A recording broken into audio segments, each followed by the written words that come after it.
Indian economy में slow down है, property market में स्ट्रेस है और मिडिल क्लास इस देश में ख़त्म हो चुका है, ऐसा मैं कहता हूँ।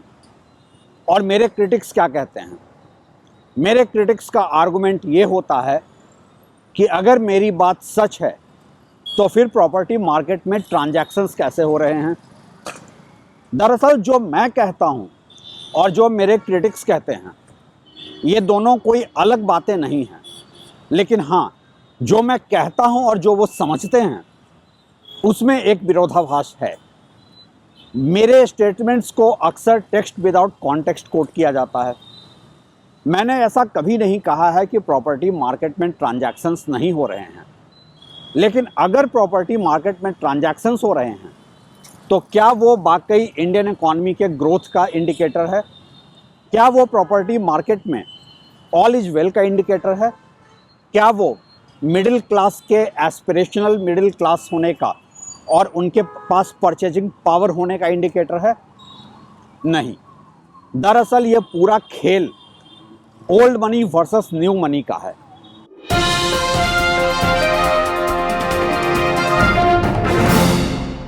जब हम इंडियन इकॉनमी के ग्रोथ की बात करते हैं, जब हम मिडिल क्लास की बात करते हैं, तो हम न्यू मनी की बात करते हैं।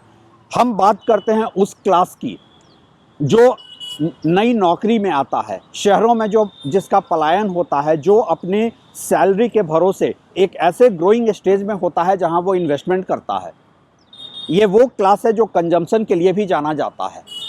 इस मिडिल क्लास की मैं बात करता हूं कि ये मिडिल क्लास खत्म हो चुका है और इसकी सबसे बड़ी वजह है इंडियन इकॉनमी का स्लो डाउन। और यही वजह है कि प्रॉपर्टी मार्केट में भी आज एक बहुत बड़ा स्ट्रेस है, सिर्फ इसलिए कि प्रॉपर्टी मार्केट में ट्रांजैक्शंस हो रहे हैं। आप ऐसा नहीं कह सकते हैं कि प्रॉपर्टी मार्केट में स्ट्रेस नहीं है। एक प्रॉपर्टी मार्केट का ट्रांजैक्शन कई वजहों से हो सकता है।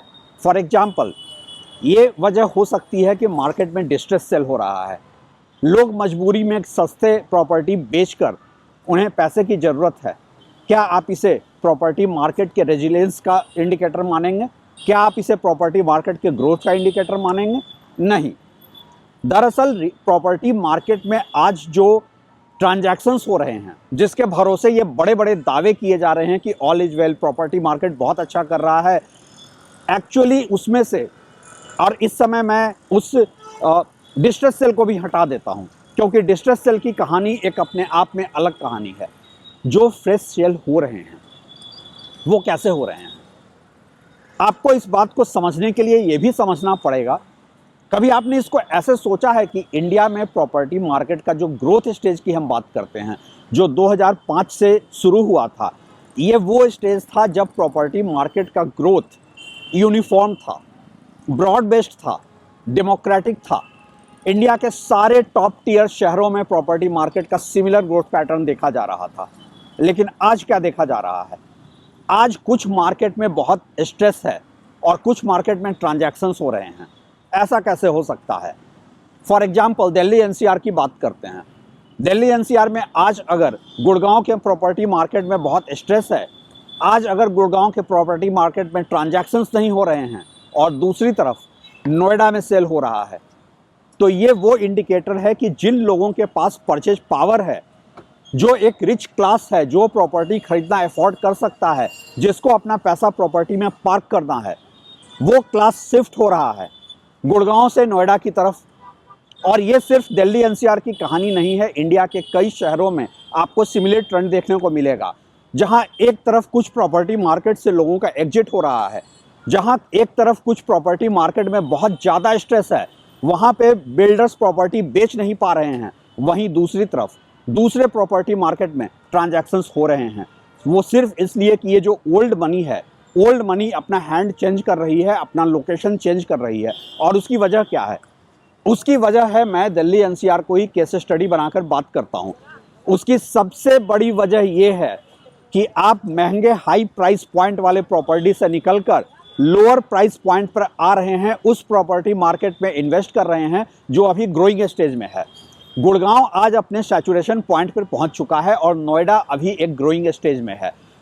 और इसलिए अगर एक इन्वेस्टर देखता है कि वो 20,000 रुपये पर स्क्वायर फीट पे एग्जिट ले सकता है गुड़गांव से, और यहाँ आकर वो 12,000 13,000 में इन्वेस्ट कर सकता है नोएडा में, तो ऑब्वियस है ये जो ओल्ड मनी है इसको अपने रिटर्न से मतलब है, इसको अपने आरओआई से मतलब है, इसको अपने इन्वेस्टमेंट की सेफ्टी से मतलब है, इसको अपने इन्वेस्टमेंट के ग्रोथ से मतलब है।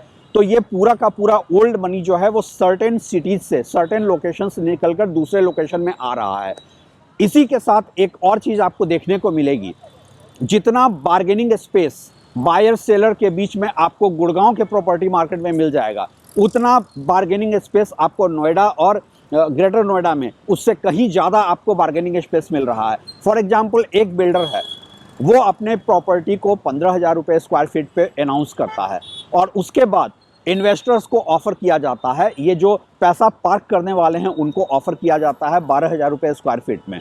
ये जो 3,000 रुपये का आर्बिट्राज है ये एक कैच होता है, लेकिन इसका ये मतलब नहीं है कि वो आप जो प्रॉपर्टी 12,000 रुपये में बेच रहा है बिल्डर और आपने वो प्रॉपर्टी 12,000 रुपये पर स्क्वायर फीट पर खरीद ली है, कल को आप बेचना चाहेंगे तो वो आपको 12,000 रुपये स्क्वायर फीट में नहीं बिकने जा रहा है, क्योंकि वो मार्केट की सही प्राइस पॉइंट है ही नहीं। ये एक जो आर्टिफिशियल एप्रिसिएशन हो रहा है अक्रॉस द सिटी, प्रॉपर्टी का ये आर्टिफिशियल एप्रिसिएशन है। इसमें आप सोचते हैं कि आपने 15,000 रुपये स्क्वायर फीट की प्रॉपर्टी खरीद ली है, कोई आज 12,000 रुपये स्क्वायर फीट। रीसेल मार्केट में आप एक बार ट्राई करते हैं तो आपको पता चलता है कि आपको कोई 10,000 रुपये भी ऑफर नहीं कर रहा है। दूसरी बात, बिल्डर भी इतनी आसानी से उस प्रॉपर्टी में आपको एग्जिट नहीं देगा, कोई 1,000 रुपये से कम का ट्रांसफ़र चार्ज वो नहीं मांगेगा। तो अगर आपने कोई ये सोचकर कि गुड़गांव में आपने 20,000 रुपये स्क्वायर फीट की प्रॉपर्टी बेचकर यहाँ 12,000 रुपये स्क्वायर फीट में खरीद लिया, ये सोचकर खरीद लिया कि आपको यहाँ 15,000 रुपये में जो प्रॉपर्टी बिल्डर बेच रहा था आपने 12 में खरीद लिया है। आप रीसेल मार्केट में एक बार जा करके उसका प्राइस पॉइंट चेक कर लें, आपको मुश्किल से 10-11 हज़ार रुपये स्क्वायर फीट का रेट ऑफर मिलेगा और उसी के साथ बिल्डर भी एग्जिट के लिए कम से कम 1,000 रुपये स्क्वायर फीट अपना ट्रांसफ़र चार्ज मांगेगा। क्या ये फ़ायदे का सौदा है?